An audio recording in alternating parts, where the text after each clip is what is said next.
बच्चों, कैसे हैं आप लोग? आई होप बहुत अच्छे होंगे और डेली क्लासेस को एंजॉय कर रहे होंगे।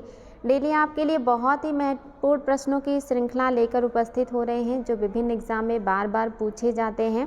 तो आपकी डेली क्लासेस बहुत इंपॉर्टेंट है, इसीलिए क्लास में उपस्थित रहना आप लोगों के लिए बहुत ज़रूरी है। क्लास को देखें और पीछे की क्लासेस का भी रिविज़न करते रहें। चलिए शुरुआत करते हैं आज के क्लास की। और आज आपका पहला प्रश्न है, 1606 ईस्वी में गोलकुंडा के शासक से फरमान हासिल करने के पश्चात कौन मसूलीपट्टनम में स्थापित हो गए? आपको बताना इसमें से कौन से विदेशी लोग हैं जिन्होंने 1606 ईस्वी में गोलकुंडा के शासक से फरमान हासिल किया और उसके बाद ये मसूलीपट्टनम में स्थापित हो गए थे। आपको उनका जो है बताना है कौन है। पहला है पुर्तगाली, दूसरा है अंग्रेज़, तीसरा है डच और चौथा है फ्रांसीसी। बहुत इंपॉर्टेंट है बच्चा लोग, आप सभी को इसका उत्तर पता होना चाहिए और ये आपके लिए काफ़ी इंपॉर्टेंट है। काफ़ी कुछ हम लोग पहले भी डिस्कशन कर चुके हैं और ये भी आपके लिए इम्पॉर्टेंट है, तो निश्चित ही आप लोगों को इसमें कोई दिक्कत नहीं होना चाहिए। कौन हो जाएंगे? तो याद रखेंगे कौन हो जाएंगे। तो आपका ऑप्शन नंबर 4 बिल्कुल सही है। जिनका उत्तर डच है वो बिल्कुल सही है, यानी कि डचों ने। आपको मैंने पहले भी बताया था कि जो डच हैं इन्होंने मसूलीपट्टनम में अपना पहला कारखाना खोला था और जो डच हैं ये मसाला और वस्त्र दोनों के व्यापार को बहुत ज़्यादा तवज्जो देते थे। हालांकि धीरे धीरे करके ये अंग्रेज़ों को अपनी फैक्ट्री बेच के चले गए थे। तो यहाँ पे क्या हो जाएगा? ऑप्शन नंबर 4 आपका सही है। अगला क्वेश्चन देखिए, ये भी आपके लिए काफ़ी इम्पॉर्टेंट है। आपको बताना है निम्नलिखित में से कौन सा कथन है जो सत्य नहीं है? जो सत्य नहीं है आपको वो बताना है। यहाँ पे कोई एक कथन आपका सही नहीं है और आपको वही बताना है। कह रहा है Estado the India Portuguese company की स्थापना 1798 ईस्वी में हुई। दूसरा कह रहा है वेरिंग दे ओस्ते इंडीज़ कंपनी, कह रहा डच ईस्ट इंडिया कंपनी 1602 में स्थापित हुई। कह रहा the governor and company of merchant of trading into the east Indies, अंग्रेज ईस्ट इंडिया कंपनी की स्थापना 1600 ईस्वी में हुई। और चौथा कह रहा है कि डेन ईस्ट इंडिया कंपनी की स्थापना 1612 में हुई। और पांचवा कह रहा है कि उपरोक्त में से कोई भी गलत नहीं है, यानी कि सभी सही हैं। आपको पता होगा कि भारत में आने का जो क्रम है ये इनका अलग है, लेकिन इनकी कंपनी स्थापना की अगर बात करेंगे तो वो अलग है। आपको बताना है कि कौन सा सही है। दोनों बातें याद होनी चाहिए कि आने का क्रम क्या है भारत में इन विदेशियों का। तो इसमें आप सभी को पता होगा कि पहले कौन आए थे? पुर्तगाली आए थे। उसके बाद आपके कौन आ जाते हैं भारत में? आपका ये एग्ज़ाम में बहुत ही ज़्यादा पूछा जाता है, तो निश्चित ही आपके डच आते हैं, फिर अंग्रेज़ आते हैं और फिर फ्रांसीसी आते हैं। तो आने का क्रम ये है, लेकिन आपको मतलब उनकी कंपनी स्थापना का क्रम भी अगर पूछ ले तो वो भी पता होना चाहिए। साथ ही कभी कभी ईयर भी पूछ लेता है, जैसे आयोग ने इसको पूछा है। तो आपको बताना है कि कौन सा है जो सत्य नहीं है। आपके सामने है 5 ऑप्शन और इसमें से क्या सही नहीं होगा ये आप सभी को पता होना चाहिए। तो याद रखेंगे क्या सही नहीं है? चौथा सही नहीं है, क्योंकि डच ईस्ट इंडिया कंपनी की स्थापना 1616 ईस्वी में हुआ था। ये 1612 है, इसलिए गलत हो गया। पहला बिल्कुल सही है और आपका दूसरा भी सही है। डच 1602 में देखिए स्थापित हो रहा है, हालांकि ब्रिटेन वालों ने और पहले स्थापित कर लिया है, लेकिन आने के क्रम में आपका पहले अंग्रेज हैं, डच हैं, पहले पुर्तगाली हैं, फिर डच हैं, फिर अंग्रेज हैं और फिर डेन हैं और फिर फ्रांसीसी हैं। लेकिन कंपनी स्थापना आप देखेंगे तो अंग्रेज़ों का डचों से पहले हो रहा है। तो कंपनी स्थापना भी याद रखिएगा और ये आपके लिए काफ़ी इंपॉर्टेंट है। अगला क्वेश्चन देखिए, कौन सा कथन है जो सत्य है? आपको सत्य कथन बताना है और आपके सामने है ऑप्शन 4। पहला है अल्फांसो डी अल्बुकर्क ने 1509 ईस्वी में गवर्नर बनकर आया और उसने 1510 में बीजापुर से गोवा को छीना। दूसरा है अल्बुकर्क को भारत में पुर्तगीज शक्ति का वास्तविक संस्थापक माना जाता है। तीसरा है अल्बुकर्क ने 1511 में दक्षिण पूर्व एशिया के महत्वपूर्ण मंडी मलक्का एवं 1513 ईस्वी में फारस की खाड़ी के मुहाने पर स्थित हारमोज पर अधिकार कर लिया। चौथा कह रहा उपरोक्त सभी कथन सही हैं और ये भी आपके लिए बहुत इंपॉर्टेंट है बच्चा लोग। तो बताएंगे आपका कौन सा कथन है जो कि सत्य हो जाएगा। सत्य कथन बताना है, क्या सारी बातें सही हैं या आपका कोई भी मतलब जो है मतलब सत्य है। अच्छा, यहाँ पे मैं कर दे रही हूँ कौन सा है जो सत्य नहीं है, कौन सा है जो सत्य नहीं है। ये बताना है आपको कौन सा है जो सत्य नहीं है। अब आप चारों ऑप्शन को देख लीजिए और बता दीजिए आपका कौन सा है जो सत्य नहीं है। और ये भी आपके लिए बहुत इंपॉर्टेंट है, सारे पॉइंट आपके एग्जाम में पूछे हुए हैं कि जो गवर्नर जनरल बन के आए अल्फांसो अल्बुकर्क कब आए, गोवा को कब छीना, किससे छीना, वास्तविक शक्ति का संस्थापक कौन है, फिर साथ ही आपका जो है अल्बुकर्क ने कब दक्षिण पूर्व एशिया की महत्वपूर्ण मंडी मलक्का पर अधिकार किया, फारस की खाड़ी में जो हारमूज है इस पर कब अधिकार किया, ये सारी चीज़ें आपको पता होनी चाहिए। तो गलत पूछ रहा है तो गलत याद रखिएगा, केवल और केवल आपका ये 1513 की जगह पे अगर आप इसको 1515 कर दें तो पूरा स्टेटमेंट बिल्कुल सही है। यानी कि पहला बिल्कुल सही है, दूसरा भी बिल्कुल सही है, तीसरे में ये गलत है तीसरा, क्योंकि यहाँ पे 1515 होगा, 1513 नहीं होगा, इसलिए आपका तीसरा गलत हो गया। ये चीज़ याद रखिएगा, बहुत ही ज़्यादा इंपॉर्टेंट तथ्य है। अगला देखिए, ये भी काफ़ी इंपॉर्टेंट है। निम्नलिखित में से कौन सा कथन है जो सत्य नहीं है? जो सत्य नहीं है आपको वो बताना है और ये आपके लिए बहुत ही ज़्यादा इंपॉर्टेंट है। पहला कह रहा है 1661 ईस्वी में पुर्तगालियों ने अपनी राजकुमारी कैथरीन ब्रेगंजा का विवाह ब्रिटेन के चार्ल्स द्वितीय से करके मुंबई को दहेज के रूप में प्राप्त किया। दूसरा कह रहा है 1608 ईस्वी में चार्ल्स द्वितीय ने मुंबई को 10 पाउंड वार्षिक किराया लेकर ईस्ट इंडिया कंपनी को दे दिया। तीसरा कह रहा है ईस्ट इंडिया कंपनी का आरंभिक नारा भूभाग नहीं व्यापार था। और चौथा कह रहा है उपरोक्त सभी सही हैं, यानी कि कोई भी गलत नहीं है। और आपके लिए ये क्वेश्चन भी बहुत महत्वपूर्ण है, सारे पॉइंट आपके आयोग के पूछे हुए हैं, तो गलती नहीं करेंगे बच्चा लोग, फटाफट उत्तर दीजिएगा आपका क्या है जो सत्य हो जाएगा। और इसको भी आप लोगों को बिल्कुल और बिल्कुल याद रखना है, क्या सही है या क्या सत्य नहीं है। तो आपको पता होगा, मैंने पीछे के क्लासेस में ये पढ़ाया था, ये रिपीटेड क्वेश्चन है। मैंने आपसे कहा था कि पहला तो बिल्कुल सही है कि 1661 ईस्वी में पुर्तगालियों ने अपनी राजकुमारी कैथरीन का शादी चार्ल्स द्वितीय से किया था और इसी उपलक्ष्य में मुंबई दहेज में दिया। दूसरा क्यों गलत है? क्योंकि ये 1668 है, तो 1608 कैसे हुआ? जब विवाह 61 में हो रहा है तो दहेज पहले कैसे दे देंगे? तो यानी कि 68 में दहेज के रूप में चार्ल्स द्वितीय को मुंबई मिला था। मतलब ये जो 68 है ये क्या कर रहे हैं, 68 में बेच रहे हैं, दहेज में तो 61 में मिल गया, 68 में ये जो ईस्ट इंडिया कंपनी है उसको दे रहे हैं 10 पाउंड वार्षिक किराया मात्र लेना है और बदले में इतनी बड़ी जो जगह है उन्होंने दे दिया ईस्ट इंडिया कंपनी को, जिससे ईस्ट इंडिया कंपनी को बहुत फ़ायदा हुआ। और शुरुआत में इनका मोटिव क्या था? व्यापार करना, भूभाग पर अधिकार करना नहीं था। धीरे धीरे इनका जो मोटिव है ये बदलता चला गया। अगला क्वेश्चन देखिए, ईस्ट इंडिया कंपनी को किस लोकप्रिय नाम से पुकारा जाता था? ईस्ट इंडिया कंपनी को किस लोकप्रिय नाम से पुकारा जाता था, आपको ये बताना है। और ये आपके लिए बिल्कुल नया प्रश्न है, मुझे ऐसा उम्मीद है कि आपके लिए बिल्कुल नया प्रश्न होगा, तो इसलिए आपको ये भी जानना चाहिए। पहला कह रहा है company of merchant of London, दूसरा कह रहा है जॉन कंपनी, तीसरा कह रहा है कंपनी ऑफ इंटरलोपर, चौथा कह रहा है कि जॉब चार्नॉक कंपनी। बताएंगे बच्चा लोग कि क्या है जो ईस्ट इंडिया कंपनी का लोकप्रिय नाम है जिससे उसको पुकारा जाता था। और आप सभी को इसका उत्तर पता होना चाहिए कि क्या है जो सही हो जाएगा। तो याद रखेंगे कि ईस्ट इंडिया कंपनी का जो आधिकारिक नाम था वो तो था the company of merchant of London trading into the east Indies, जबकि उसका जो लोकप्रिय नाम था वो क्या था? तो याद रखेंगे जॉन कंपनी, सबकी जान लेने वाली कंपनी है तो नाम भी जॉन कंपनी ही होगा। तो ऑप्शन नंबर 2 आपका सही है, ये इसका लोकप्रिय नाम है, लेकिन आधिकारिक नाम आप लोगों ने इसके पहले ही सॉल्व कर लिया स्थापना वर्ष के टाइम पीरियड में।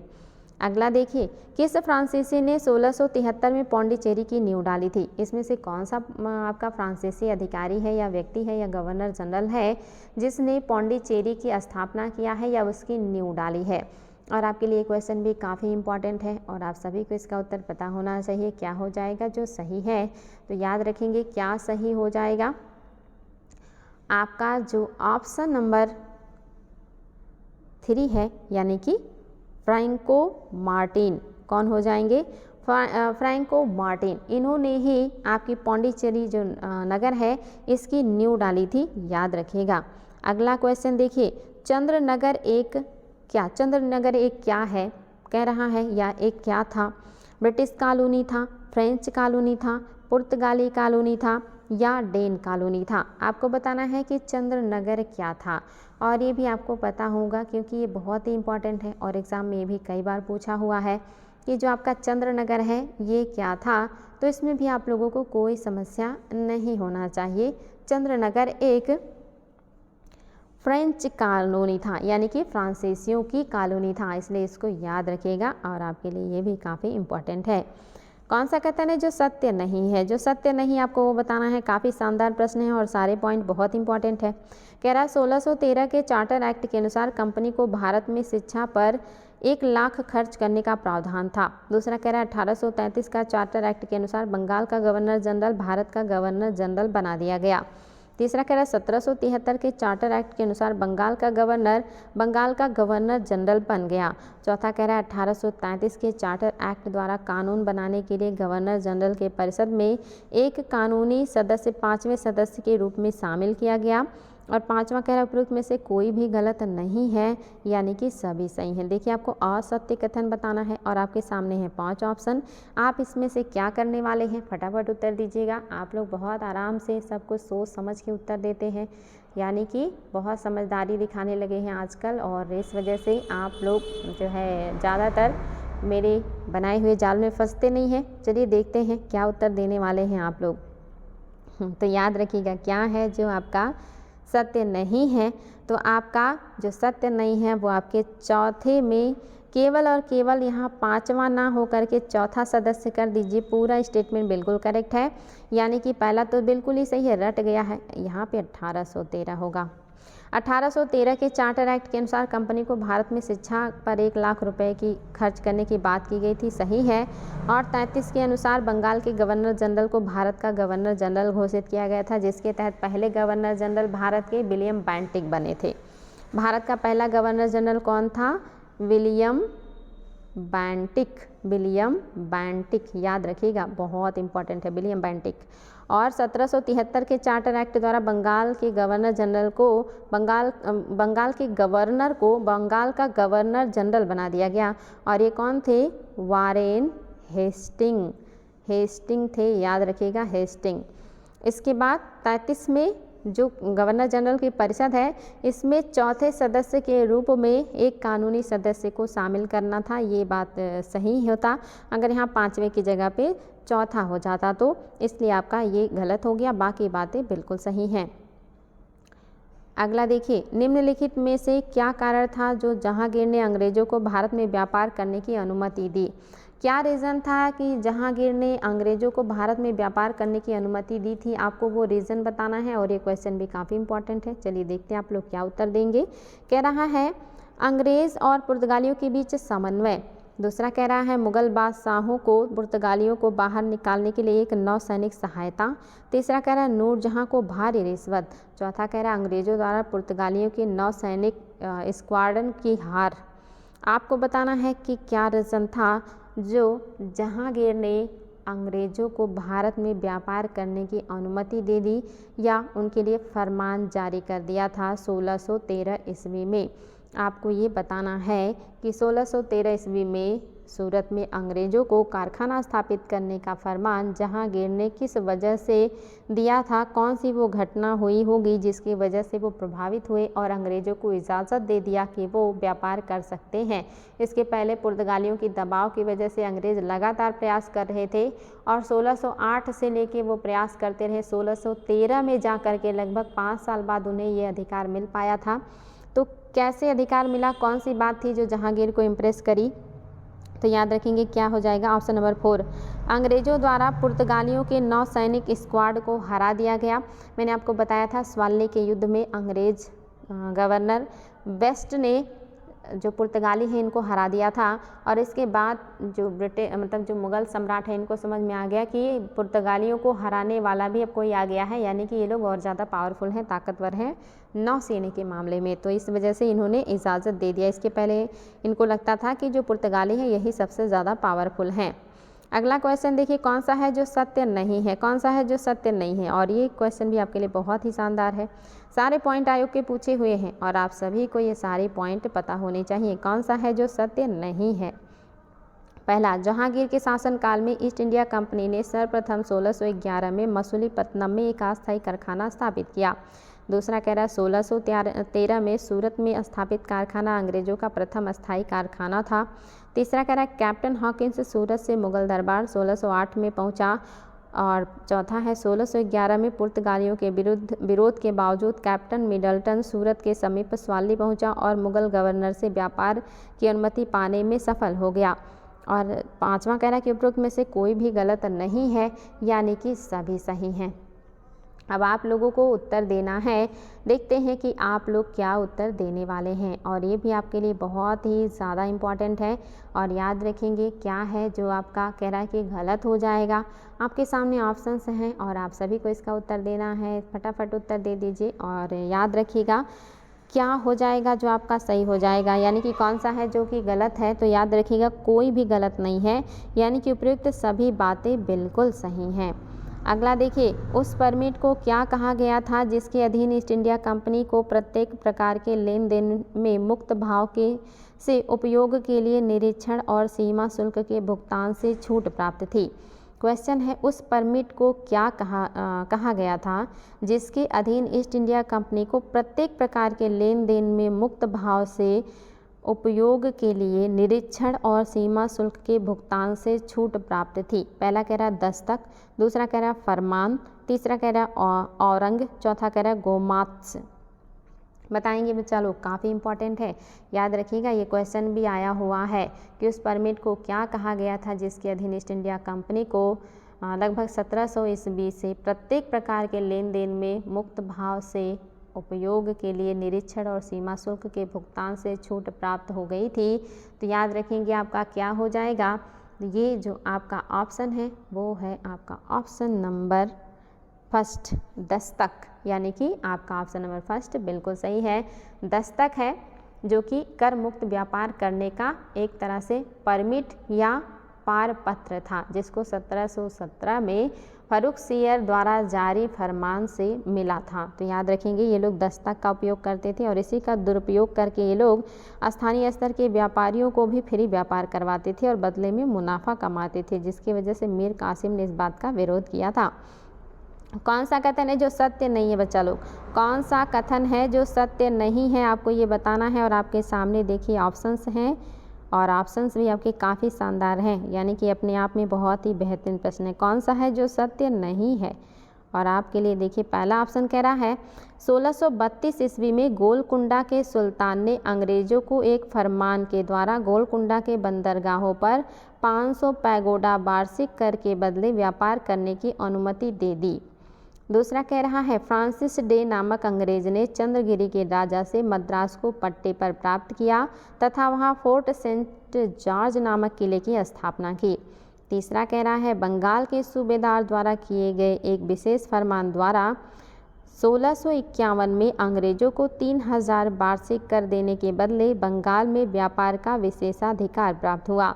तीसरा कह रहा है 1698-99 ईस्वी में बंगाल के सूबेदार अजीमुस्सान की अनुमति के बाद कंपनी को 1200 रुपीस देने पर सुल्तानाती गोविंदपुर और कोलकाता की जमींदारी प्राप्त हो गई।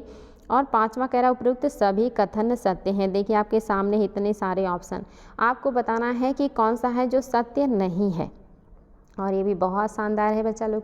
याद रखिएगा आपके लिए एक एक स्टेटमेंट आयोग के पूछे हुए एक एक क्वेश्चन का उत्तर है, और इसीलिए आप सभी को इसका उत्तर बिल्कुल और बिल्कुल पता होना चाहिए। अगर नहीं पता है तो कोई बात नहीं, इसको याद कर लीजिएगा क्योंकि ये बहुत ही ज़्यादा इम्पॉर्टेंट है। कई क्वेश्चनों को समाहित किया गया है, तो याद रखेंगे यहाँ पे लिखी हुई कोई भी बात गलत नहीं, यानी कि सभी सही हैं। ऑप्शन नंबर 5 आपका बिल्कुल सही है।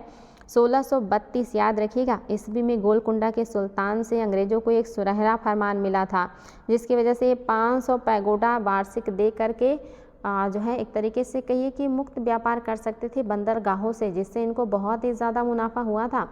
दूसरा भी सही है कि आपका फ्रांसिस डे नामक अंग्रेज ने चंद्रगिरी के राजा से मद्रास को पट्टे पर प्राप्त किया और वहाँ फोर्ट सेंट जॉर्ज के किले की स्थापना की। तीसरा भी सही है कि बंगाल के सूबेदार द्वारा विशेष फरमान द्वारा 1651 में अंग्रेजों को 3000 रुपये वार्षिक के बदले बंगाल व्यापार का विशेषाधिकार दिया गया। और 1698 में आगे चल के 99 में बंगाल के सूबेदार अजीमुस्सान की अनुमति के बाद कंपनी ने 1200 रुपये देकर सुल्तानाती गोविंदपुर और कोलकाता की जिम्मेदारी प्राप्त कर ली थी। सारी बातें बिल्कुल सही हैं, कोई दिक्कत नहीं है। अगला क्वेश्चन देखिए, कह रहा है भारत में पुर्तगाली सत्ता के पतन के कारणों में कौन सा कारण नहीं है? इनमें से कौन सा कारण है जो पुर्तगालियों के पतन के लिए जिम्मेदार नहीं है? यानी कि बाकी सभी होंगे, कोई एक होगा जो इसके लिए जिम्मेदार नहीं होगा। तो क्या हो जाएगा बच्चा लोग? फटाफट उत्तर दीजिएगा। काफ़ी कॉमन सेंस का है और आयोग का पूछा हुआ है, तो आप लोगों को भी ये सारी चीज़ें बिल्कुल और बिल्कुल पता होनी चाहिए। आप लोगों का प्रयास सराहनीय है और आप लोग का मेहनत भी, लेकिन अपनी मेहनत से संतुष्ट मत होइएगा। बहुत मेहनत कीजिए और इतना मेहनत कीजिए कि उससे आयोग को संतुष्ट कर पाइए और पास हो पाइए। तो क्या सही नहीं है? पहला कह रहा है स्पेन का जो है 1580 ईस्वी में पुर्तगाल पर अधिकार। दूसरा कह रहा है भारत में मुगल सत्ता की स्थापना। तीसरा कह रहा है अंग्रेज एवं डच नौसैनिक शक्ति का उदय। और चौथा कह रहा है अंग्रेजों की व्यापार विरोधी नीति। बताएंगे इसमें से कौन सा कारण पुर्तगालियों के पतन के लिए जिम्मेदार नहीं है? और ये बिल्कुल और बिल्कुल कॉमन सेंस का है। तो याद रखेंगे क्या है जो इसके लिए जिम्मेदार कारण नहीं है। तो सभी को पता होगा, औरंगजेब ने ऐसी कोई व्यापार विरोधी नीति नहीं लागू किया था, इसलिए ये जिम्मेदार नहीं है। बाकी है स्पेन का पुर्तगाल पे अधिकार होगा तो पतन होगा। भारत में मुगल सत्ता की स्थापना, ये भी हो सकता है क्योंकि ये क्या करेंगे, कंट्रोल करेंगे, उनको बहुत ज़्यादा नहीं करेंगे, मनमानी नहीं करने देंगे। और ये भी सही है। आपका जो सही नहीं है वो है औरंगजेब का व्यापार विरोधी नीति, क्योंकि औरंगजेब ने ऐसी कोई व्यापार विरोधी नीति लागू नहीं किया था, आप सभी को पता है। अगला देखिए, सेंट टोमे के युद्ध अथवा अडयार के युद्ध में कर्नाटक के नवाब को किसने पराजित किया था? और ये क्वेश्चन भी आपके लिए बहुत ही शानदार है और एग्ज़ाम में पूछा हुआ है। बताएंगे सेंट टोमे के युद्ध में, या इसी को कहा जाता है कि जो है अडयार का युद्ध, इसमें वहाँ के मतलब जो नवाब हैं कर्नाटक के, इनको किसने हराया है? निज़ामुल मुल्क, ला बोर्डेने, डुप्ले, या इनमें से कोई नहीं। आपको बताना है किसने सेंट टोमे के युद्ध में कर्नाटक के नवाब को हराया है। और ये भी आपके लिए काफ़ी इम्पॉर्टेंट है और पता भी होना चाहिए। तो याद रखेंगे सेंट टोमे के युद्ध में अथवा अडयार के युद्ध में, जो कि कब हुआ है? 1776 में। ये भी याद रखिएगा कब हुआ? अच्छा 1746 में ये युद्ध हुआ था। 1746 में ये युद्ध हुआ है, जिसमें आपके कर्नाटक के नवाब थे, उनका नाम था अनवरुद्दीन। याद रखिएगा क्या नाम था? अनवरुद्दीन। अनवरुद्दीन को हराया था फ्रांसीसी कैप्टन, जिनका नाम है, याद रखिएगा ऑप्शन नंबर आपका 3, डुप्ले। हालांकि अगर डुप्ले की जगह पे आपका पैराडाइज होता तो ज़्यादा सही हो जाता, क्योंकि पैराडाइज ने हराया था इनको, लेकिन पैराडाइज ऑप्शन में नहीं है, इसलिए आपका डुप्ले सही हो जाएगा। क्योंकि उस समय जो डुप्ले हैं वो पौंडीचेरी के गवर्नर थे और इन्हीं के जो है नेतृत्व में जो पैराडाइज है, इन्होंने ये युद्ध लड़ा था। तो कर्नाटक के युद्ध में, या कहिए कि मतलब अडयार के युद्ध में, कर्नाटक के नवाब अनवरुद्दीन को 1746 ईस्वी में कैप्टन पैराडाइज ने हराया था। लेकिन कैप्टन पैराडाइज ऑप्शन में नहीं है, इसलिए हमें डुप्ले को सही करना होगा। याद रखिएगा ये भी आपका बहुत ही लेटेस्ट क्वेश्चन है और आप सभी को इसका उत्तर पता होना चाहिए। अगला क्वेश्चन भी देखिए, आपके लिए काफ़ी इम्पॉर्टेंट है। निम्नलिखित में से कौन सा यूरोपीय युद्ध प्रथम कर्नाटक युद्ध के प्रारंभ होने के लिए उत्तरदायी था? ये मैं समझा चुकी हूँ आप लोगों को क्वेश्चन की व्याख्या के दरमियान। देखते हैं आप लोगों का माइंड कितना कंसंट्रेट रहता है। आजकल तो आप लोग क्लास में या तो एक दूसरे की खिंचाई करते हैं या एक दूसरे से झगड़ा करते हैं, तो इस वजह से देखते हैं कि क्या आप लोग कंसंट्रेट भी रहते हैं या खिंचाई और झगड़ा करने में ही अपनी पूरी एनर्जी को ख़त्म कर देते हैं। अगर कंसंट्रेट रहते होंगे तो फिर ये क्वेश्चन आप आसानी से सॉल्व कर सकते हैं। पहला है सप्तवर्षीय युद्ध, दूसरा है ऑस्ट्रिया के उत्तराधिकार युद्ध, तीसरा है 30 वर्षीय युद्ध और चौथा है व्यापार। कौन सा कारण है जो यूरोपीय युद्ध हो रहा है, यानी कि प्रथम कर्नाटक युद्ध के प्रारंभ होने का क्या रीज़न है, आपको ये बताना है। और आपको बता चुकी हूँ कि क्या कारण हो जाएगा, तो उसमें एक तात्कालिक कारण होता है और एक वास्तविक कारण होता है। तो यहाँ पे वास्तविक कारण पूछ रहा है, तो वास्तविक है ऑस्ट्रिया के उत्तराधिकार का युद्ध है। लेकिन अगर तात्कालिक कारण होता तो अंग्रेजों द्वारा फ्रांसीसी जहाज़ों का अधिग्रहण हो जाता। अगला क्वेश्चन देखिए, 1756 में कोलकाता पर पुनः अधिकार करने के लिए किस समुद्र के रास्ते भेजा गया?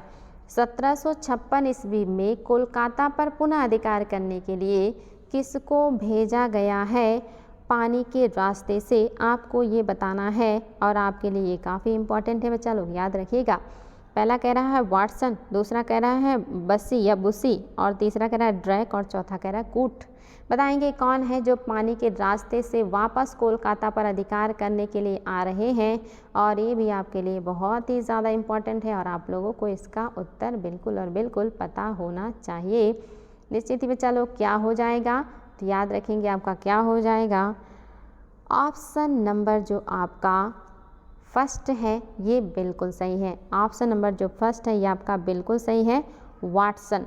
वाटसन आपका बिल्कुल सही। याद रखिएगा जून 1756 में सिराजुद्दौला ने फोर्ट विलियम को घेर लिया था और 5 दिन के पश्चात उस फोर्ट विलियम के लोगों ने आत्मसमर्पण कर दिया। याद रखिएगा ये आपके लिए काफ़ी इम्पॉर्टेंट है। और वहाँ पे बाकी लोगों को आपने देखा था कि बंदी बना लिया था, जिसकी वजह से वहाँ ब्लैक होल की घटना के बारे में भी आपने सुना होगा कि वहाँ पे एक ब्लैक होल की घटना हुई थी। उसी दरमियान कोलकाता पर फिर से अधिकार करने के लिए वाटसन को समुद्र के रास्ते भेजा गया था और ये अधिकार करने पर सफल भी रहे। अगला क्वेश्चन देखिए, निम्न में से कौन सा सही सुमेलित नहीं है। इसमें से कौन सा है जो सही सुमेलित नहीं है आपको वो बताना है। और ये भी आपके लिए बहुत ही शानदार प्रश्न है और बहुत सारे पॉइंट्स एक साथ आपके लिए कलेक्ट किए गए हैं। पहला कह रहा है प्लासी का युद्ध 23 जून 1757। दूसरा कह रहा है ब्लैक होल की घटना 20 जून 1757। तीसरा कह रहा है बक्सर का युद्ध 22 अक्टूबर 1764। और चौथा कह रहा है देवगांव की संधि 17 दिसंबर 1803। और पांचवा कह रहा है कोई भी ऐसा नहीं है जो सुमेलित ना हो, यानी कि सभी सुमेलित हैं। ये सारे पॉइंट आपके लिए बहुत ही ज़्यादा इंपॉर्टेंट है और आप सभी को ये सारी चीज़ें बिल्कुल और बिल्कुल रट लेनी है, याद कर लेनी है। जैसे भी आपको याद हो इसको याद कर लीजिएगा। क्या है जो सही नहीं है आपको ये बताना है और आप सभी का उत्तर आ जाए तो मैं आपको उत्तर बता दूँ कि क्या है जो आपका सही सुमेलित नहीं है। तो क्या है जो सुमेलित नहीं है बच्चा लोग, तो याद रखेंगे आपका जो सुमेलित नहीं है वो है केवल और केवल ऑप्शन नंबर, बता देते हैं नहीं तो फिर आप लोगों का इंतज़ार करते करते बहुत देर हो जाएगा। ऑप्शन नंबर 2 यानी कि ब्लैक होल की जो घटना है ये 20 जून 1756 में हुई। अभी मैंने कहा ना कि कलकत्ता पे अधिकार किया था उन्होंने 56 में, जिसको मुक्त कराने के लिए वाटसन आ रहे हैं, तो ये 57 की घटना थोड़ी होगी, यानी कि 56 की घटना है। पहले बिल्कुल सही है, विथ डेट याद करिएगा, विथ डेट आयोग ने पूछा है 23 जून 1757।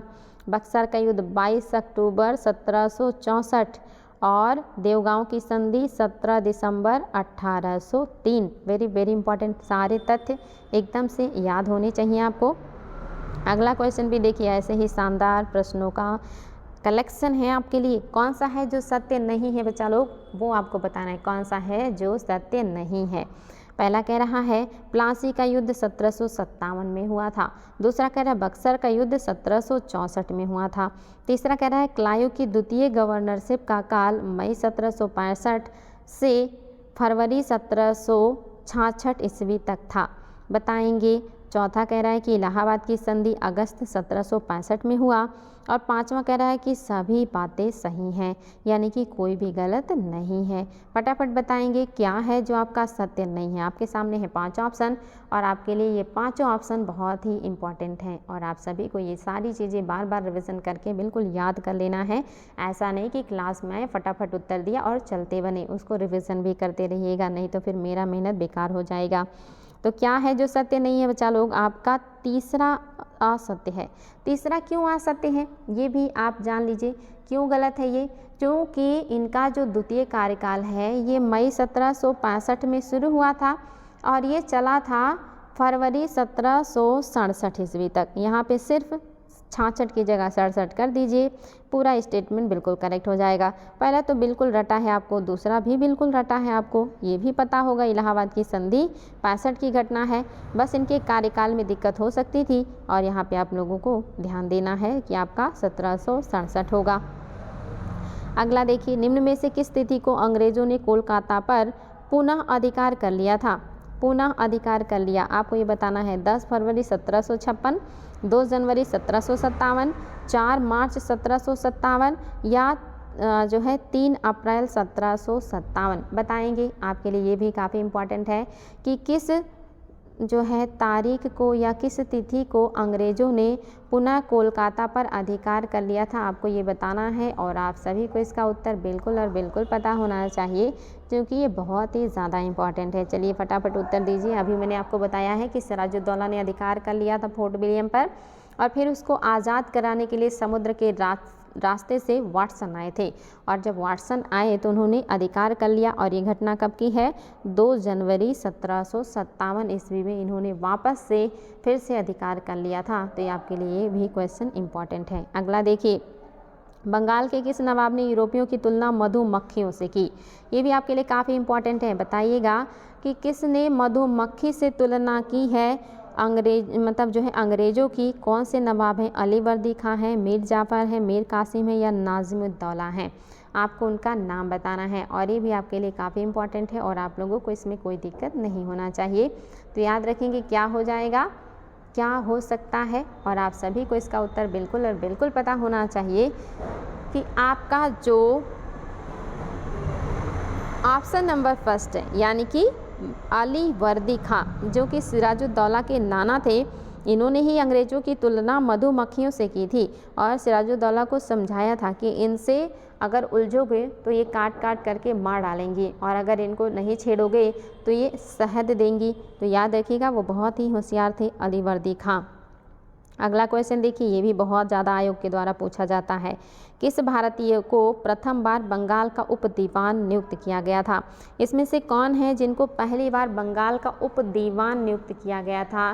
द्वैध शासन के तहत आपको पता होगा दीवान नियुक्त किए गए थे, बंगाल में भी और बिहार में भी। तो किसको बंगाल का दीवान नियुक्त किया गया था, आपको ये बताना है। पहला है राजा सिताब राय, दूसरा है मोहम्मद रजा खान, तीसरा है आसिफ खान और चौथा है दुर्गादास। और आपके लिए ये काफ़ी इंपॉर्टेंट है बच्चा लोग, याद रखिएगा। आयोग ने इसको कई बार पूछा हुआ है, इसलिए ये बिल्कुल और बिल्कुल आप लोगों को याद कर लेना है क्या है जो कि सही हो जाएगा। तो याद रखेंगे क्या है जो सही हो जाएगा, आपका ऑप्शन नंबर जो 2 है ये बिल्कुल सही है। मोहम्मद रजा खां को दीवान नियुक्त किया गया था बंगाल का, और सिताब राय को भी पूछा है, ये बिहार के थे, इनको बिहार का दीवान नियुक्त किया गया था। याद रखिएगा, अगर बिहार पूछेगा तो सिताब, इनके देखिए लास्ट में बा है, सिताब बिहार के हैं और मोहम्मद रजा खां बंगाल के हैं। ये दोनों लोगों को बहुत ज़्यादा आयोग पूछता है, इसलिए आपको ये याद रखना है। अगला क्वेश्चन देखिए, 1717 के फरमान के द्वारा अंग्रेजी कंपनी को कौन सी सुविधा नहीं मिली थी? 1717 के फरमान के द्वारा अंग्रेज़ों को कौन सी सुविधा नहीं मिली, आपको ये बताना है। पहला है 3000 वार्षिक कर के बदले व्यापार की सुविधा, दूसरा है कोई अतिरिक्त चुंगी देने की आवश्यकता नहीं रही, तीसरा कोलकाता के आसपास अतिरिक्त ज़मीन लेने की अनुमति मिल गई, चौथा 3 साल बाद यही अधिकार अन्यत्र भी देने का आश्वासन दिया गया, और पांचवा कह रहा कोई भी गलत नहीं, यानी कि सभी सही हैं। अब आपको बताना है कि 1717 के फरमान द्वारा अंग्रेजी कंपनी को कौन सी सुविधा नहीं दी गई थी। फर्रुखसियर ने कौन सी सुविधा अंग्रेज़ों को नहीं दी है, आपको ये बताना है। और ये क्वेश्चन भी आपके लिए काफ़ी शानदार है, याद रखिएगा, आयोग का पूछा हुआ क्वेश्चन है।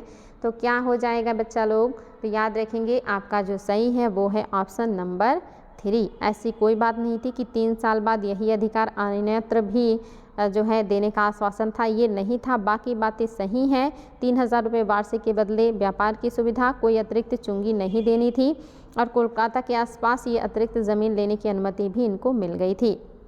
अगला भी देखिए क्या सही नहीं है, आपको ये बताना है। और देखिए कितना शानदार प्रश्न है, चलिए बताइए क्या है जो सत्य नहीं है। पहला कह रहा है प्लासी के युद्ध के बाद जाफर को नवाब का पद के बदले में कंपनी को 24 परगने की जिम्मेदारी मिली। दूसरा कह रहा है क्लाइव को जो है 2,34,000 पाउंड तथा 50 लाख सेना तथा नाविकों को पुरस्कार के रूप में प्राप्त हुआ। दूसरा कह रहा है बंगाल के कवि नवीन चंद्र सेन के अनुसार प्लासी के युद्ध के बाद भारत के लिए शाश्वत दुख की काली रात का आरंभ हुआ। तीसरा ब्रिटिश इतिहासकार पार्सिवल स्पीयर ने इस काल को खुली और निर्लज्जतापूर्ण लूटपाट का युग बताया। चौथा मीर जाफर ने अपनी सेना के आधुनिकीकरण के लिए एक जर्मन अधिकारी वाटर हार्ड को नियुक्त किया। पांचवा उपरोक्त में से कोई भी जो है कथन मतलब गलत नहीं है, यानी कि सही है। यहाँ पे है कि कथन असत्य नहीं, यानी कि गलत नहीं है होगा।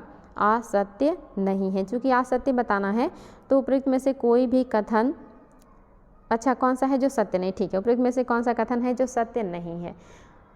तो क्या ये इसमें नहीं होगा, ठीक है, इसको हटा ही देते हैं हम। आपको बताना है क्या है जो असत्य यानी कि सत्य नहीं है। क्वेश्चन में क्या है जो सत्य नहीं है, तो आपका छठा हटा दीजिए। आपके पास है ये जो है 5 ऑप्शन, और इनमें से आपको बताना है कौन सा है जो सत्य नहीं है।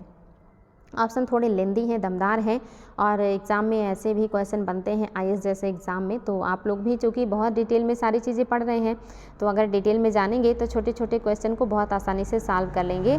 तो डिटेल वाले क्वेश्चन से बिल्कुल मत भागा करिए, डिटेल वाले क्वेश्चन से आपके बहुत सारे पॉइंट जो है वो क्लियर हो जाते हैं। तो ये सारी चीज़ें आपके लिए बेहद इंपॉर्टेंट है बच्चा लोग। तो याद रखेंगे आपका 5वां सही नहीं है। क्यों सही नहीं? क्योंकि साफ साफ लिखा है ये काम मीर जाफ़र नहीं बल्कि कासिम ने किया था। मीर कासिम ने ये काम किया है, मीर जाफ़र ने नहीं किया है। पहला बिल्कुल सही है कि प्लासी के युद्ध के बाद जाफ़र को नवाब बनने के बदले अंग्रेज़ों को 24 परगने की जिम्मेदारी देनी पड़ी। क्लाइव को 2,34,000 पाउंड मिले और 50 लाख सेना तथा नाविकों को पुरस्कार के रूप में प्रदान किया गया।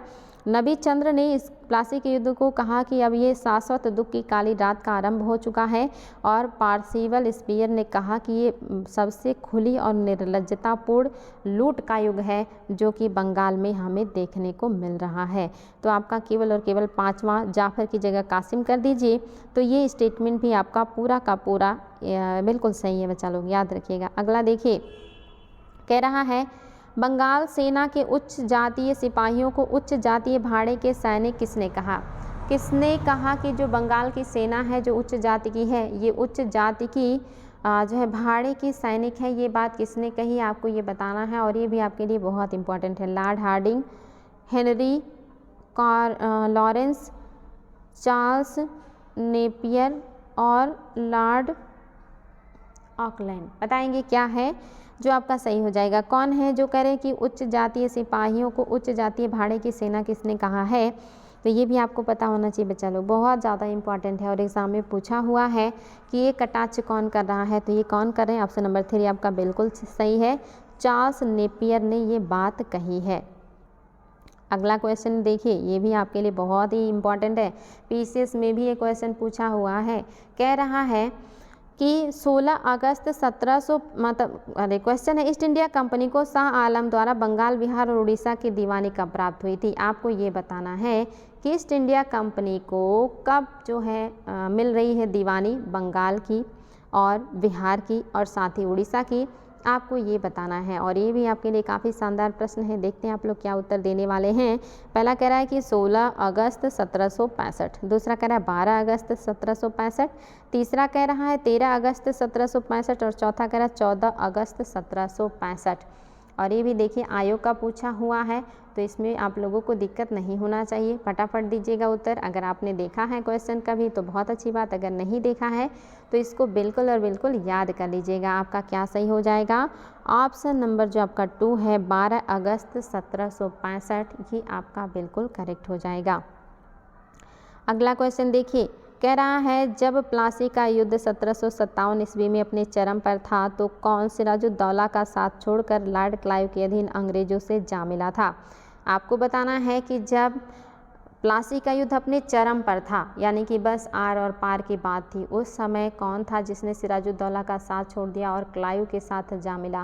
पहला कह रहा है राय दुर्लभ, दूसरा मीर जाफर, तीसरा जगत सेठ और चौथा अमीन चंद। आपको ये बताना है और काफ़ी इंपॉर्टेंट है। आपको पता है कि 23 जून 1757 को प्लासी का युद्ध हुआ जिसमें सिराजुद्दौला हार गए थे, और इनके हार के पीछे जो सबसे बड़ा रीज़न था वो नवाब का प्रधान सेनापति मीर जाफर था। कौन हो जाएंगे? मीर जाफर।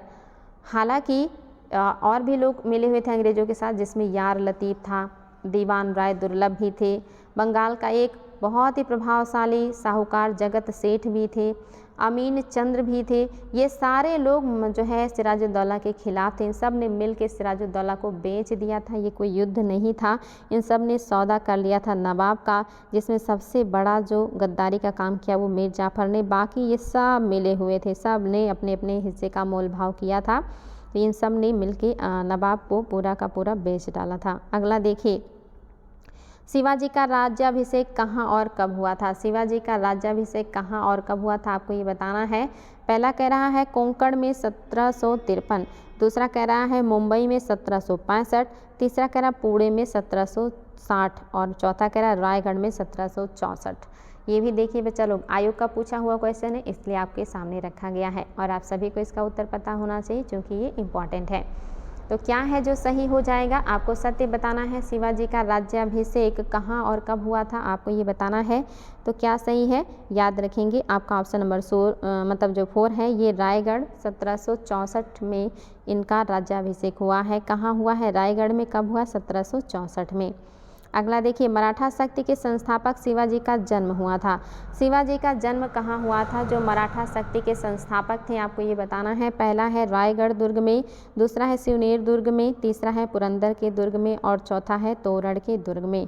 आपको बताना है कि शिवाजी का जो कि मराठा शक्ति के संस्थापक हैं इनका जन्म कहाँ पे हुआ था।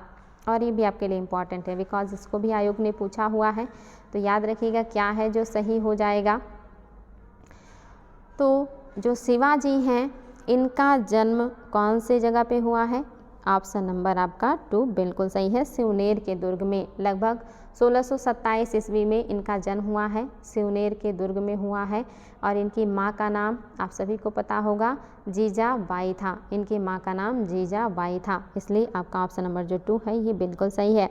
और इनके ऊपर सबसे ज़्यादा प्रभाव भी उन्हीं का था। राज्यारोहण के बाद शिवाजी का प्रारंभिक अभियान किसके विरुद्ध हुआ? जब वो राजा बने तो उन्होंने सबसे पहला अभियान किसके खिलाफ किया था? बीजापुर के प्रशासन के खिलाफ, मुगल प्रशासन के खिलाफ, अहमदनगर के शासक के खिलाफ या गोलकुंडा राज्य के खिलाफ?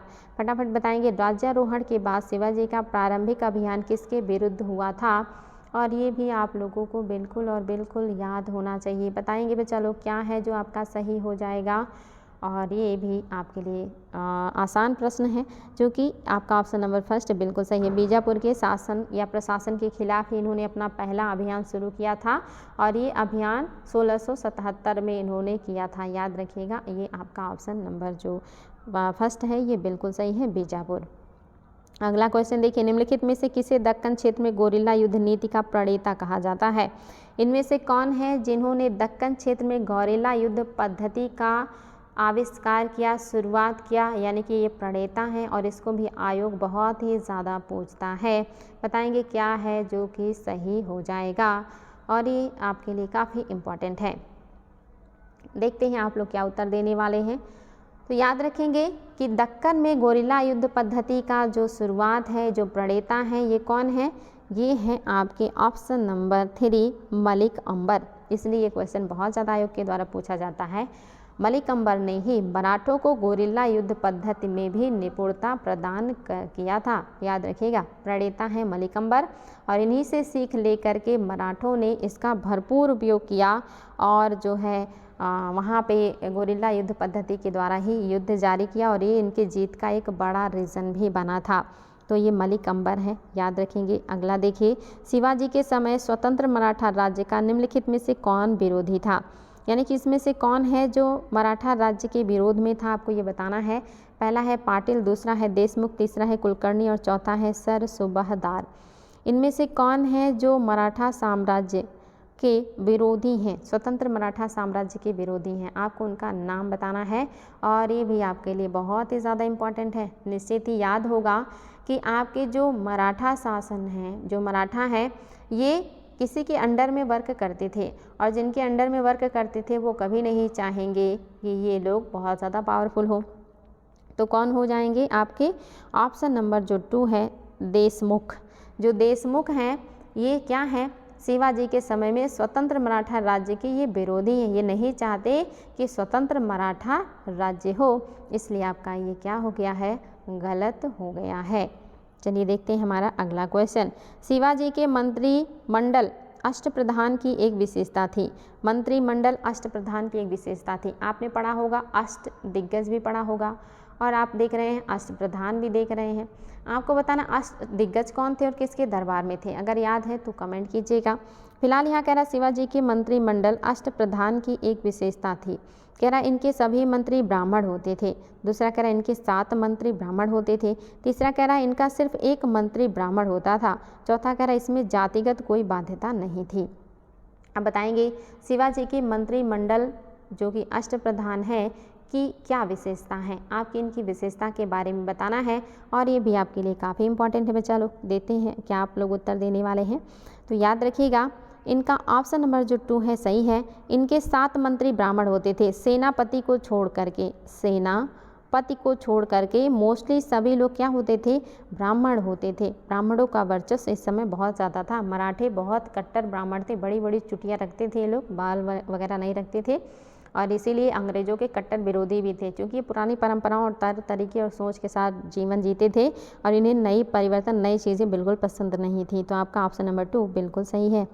अगला देखिए, शिवाजी की राजधानी थी। शिवाजी की राजधानी क्या थी, राजपुर थी, सिवनेर थी, रायगढ़ था या जयसमंद था। आपको बताना शिवाजी की राजधानी क्या थी। ये तो बिल्कुल आज का सबसे आसान क्वेश्चन है कि शिवाजी की राजधानी क्या थी।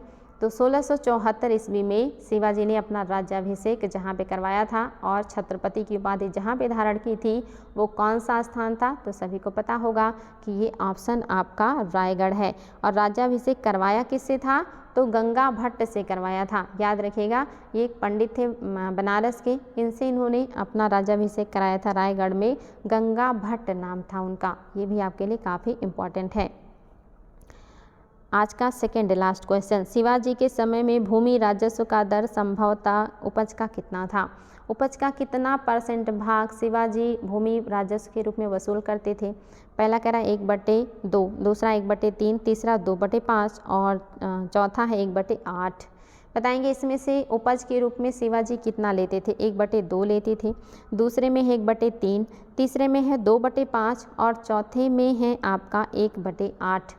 बताएंगे बच्चा लोग क्या सही हो जाएगा, तो याद रखिएगा क्या सही हो जाएगा आपका, तो ऑप्शन नंबर जो आपका 3 है 2/5 ये लेते थे भू राजस्व के रूप में, यानी कि आपका 2/5 बिल्कुल सही है। हालांकि आगे जो बढ़ाते हैं तब ये और भी ज़्यादा कर देते हैं, यानी कि आपका ये भी हो जाता है। तो याद रखिएगा, हालांकि अभी 2/5 याद रखिए। आज का लास्ट क्वेश्चन है, अच्छा ये तो रिपीट हो गया, ओहो ये तो रिपीट हो गया है, तो इसलिए इसको छोड़ देते हैं। आपको हम दूसरा क्वेश्चन दे रहे हैं। सर देशमुखी कितना % वसूलते थे लोग। सर देशमुखी कितना % मराठा लोग वसूलते थे, 1/4, 1/5, 1/10 या कोई नहीं। बताइए सर देशमुखी कितना % ये लोग वसूल करते थे, फटाफट कमेंट कीजिएगा। सर देशमुखी जो कर है ये लोग कितना % वसूलते थे। अगर याद होगा तो चौथ का भी कमेंट कीजिएगा, ये लोग चौथ भी वसूलते थे। चौथ कितना वसूलते थे ये भी इम्पॉर्टेंट है। तो सर देशमुखी क्या है, सर देशमुखी कर पड़ोसी राज्यों से वसूल किया जाता था, जो उस प्रदेश के भूमि कर का 1/10 यानी कि 10वां भाग होता था। याद रखिएगा क्या हो जाएगा, 10वां भाग हो जाएगा। 1/10 ये सर देशमुखी था और 1/4 आपका चौथ था। उपज का चौथा हिस्सा चौथ के रूप में और उपज का 10वां हिस्सा सर देशमुखी के रूप में मराठा शासक वसूल करते थे। और उनके उपज में अगर बात करेंगे भू राजस्व का 2/5 हिस्सा ये लोग वसूल करते थे। तो इस तरह से बच्चा लोग याद रखिएगा। उम्मीद है कि क्वेश्चन आप लोगों को अच्छे लगे होंगे और आज भी आप लोगों ने कुछ नया सीखा होगा और बेहतर लगा होगा क्लास। बहुत सारे आज मैंने बड़े बड़े क्वेश्चन लिए थे। हम लोग कल फिर और ज़्यादा क्वेश्चन की संख्या को रखेंगे और भी पढ़ाई करेंगे। डेली क्लास आपके लिए बहुत ही महत्वपूर्ण है, पीछे से रिविज़न ज़रूर कीजिएगा। जितनी बार बार देखेंगे, जितनी बार बार चीज़ें आँखों के सामने से गुजरेंगी, उतना ही लॉन्ग पीरियड तक याद रहेंगी, उतना ही कॉन्फिडेंस आएगा और उतना ही आपको इसका लाभ मिलेगा। ये मत सोचिएगा कितना पढ़ लें, ये सोचिए जितना पढ़ा उसको मजबूत कर लें। अगर मजबूत करेंगे तभी उसका वास्तविक लाभ मिलेगा। तो आज के लिए इतना ही, फिर मिलेंगे हम लोग ऐसे ही शानदार प्रश्नों के साथ। थैंक यू आप सभी को, थैंक यू सो मच।